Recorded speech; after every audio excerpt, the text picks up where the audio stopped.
The soft sunlight streamed through the window of the car, casting a gentle glow on Evie's blonde hair, which shimmered like strands of gold.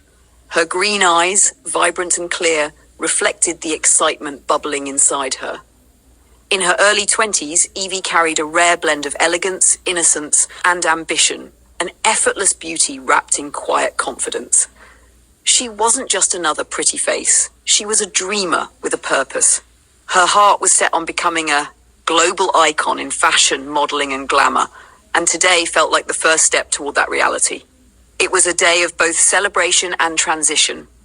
Evie was on her way to the Tropical Islands Resort in Krausnick, Brandenburg, Germany, one of the largest indoor water parks in the world.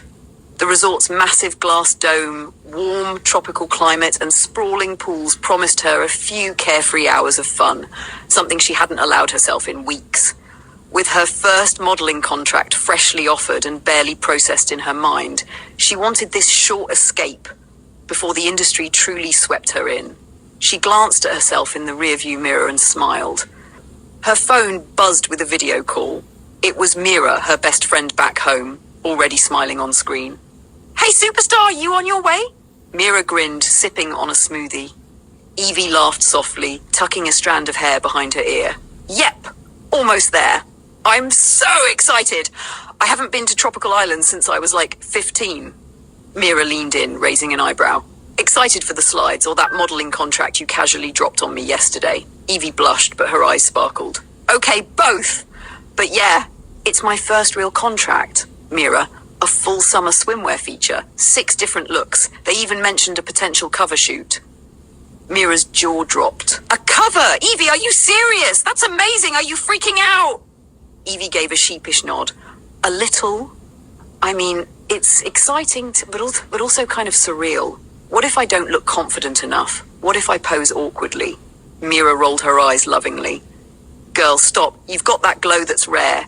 You're classy but fresh, and that swimsuit, it literally looks like it was made for a fashion campaign. You're going to crush it." Evie smiled, her nerves softening. "Thank you. I think today I just need to unwind a bit, clear my head before it all begins." As the car rounded a bend, the towering dome of tropical islands came into view, glinting beneath the sun. A rush of memories from childhood visits hit her, followed by the thrill of adulthood, freedom, ambition, and a suitcase full of dreams. She was wearing a white, strapless one-piece swimsuit that fit like it had been designed just for her. She had first spotted the design on Macy's website while visiting a close friend in Los Angeles last December. She'd searched all over for something like it back in Germany, but the swimsuit wasn't available at the Galleria store closest to her place. With time running out before her flight home, she placed an online order instead of visiting Macy's in person.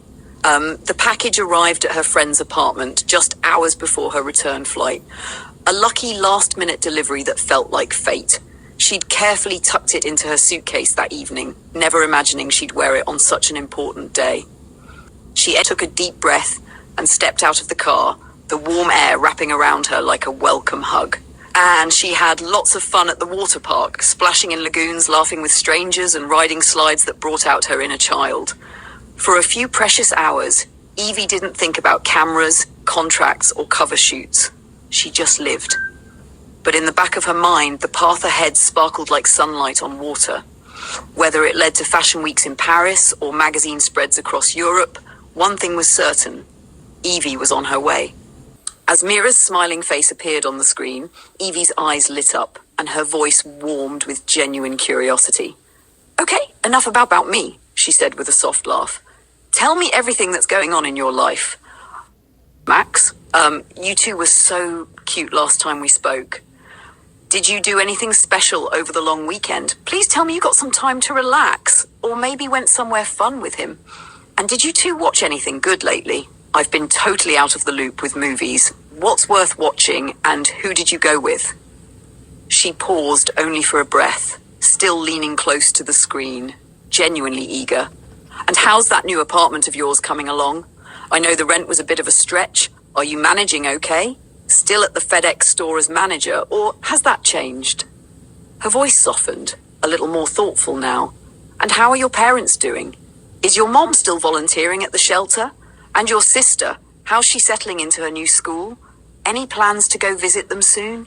Evie rested her chin on her hand and smiled with affection, her green eyes focused, her whole posture relaxed and present. She was all ears, ready to soak in every detail of Mira's world, the little ups and downs, the laughs, the ordinary and the meaningful, because those things mattered to her just as much as anything happening in her own whirlwind of a life. I feel like it's been forever since we talked properly. Are you still going steady with Max? You two were so cute last time we spoke. Did you do anything special over the long weekend? Mira laughed softly at Evie's question, brushing a strand of hair behind her ear. Well, Max and I are okay, I guess. It's not perfect, she admitted, her expression shifting. Sometimes I wonder if we're just comfortable or actually in love, you know? She leaned in closer to the screen, lowering her voice. He's been a little distant lately. We did go away for the weekend, just a quiet Airbnb near the woods, no Wi-Fi, just books and hiking trails. It was peaceful, but also a little too quiet at times. I don't know. She paused, watching Evie for a reaction, but Evie only nodded slowly, her expression soft and understanding. Mira took a deep breath and continued. We watched an old French film Max picked. I didn't get half of it, she chuckled, but he loved it. I just liked sitting next to him with popcorn. Mira shifted in her seat, her tone turning a bit more serious. The apartment's still a mess. Rent's a nightmare. I'm scraping by, honestly. I picked up a few extra hours at the FedEx store, but the manager's been breathing down everyone's neck. Still, it's steady work. She shrugged, trying to play it off, but Evie noticed the wariness in her eyes. She stayed quiet, listening. Mira smiled faintly. My parents keep asking when I'm visiting, but I just don't have the time. My sister's killing it in her engineering program, though. She's the golden child these days. She rolled her eyes affectionately, then laughed. I'm proud of her. Just tired. After a moment, Mira glanced at the screen, her gaze warm. It's really good to talk to you like this, she said. You always just listen. Most people want to talk about themselves, but you never make it about you. I appreciate that, Evie. You've got your own dreams and goals, and I admire how focused you are. But it's also comforting knowing I can just ramble and you're really here listening, not just nodding to be polite. Evie gave a tiny smile, her eyes kind and thoughtful, saying more in silence than words ever could.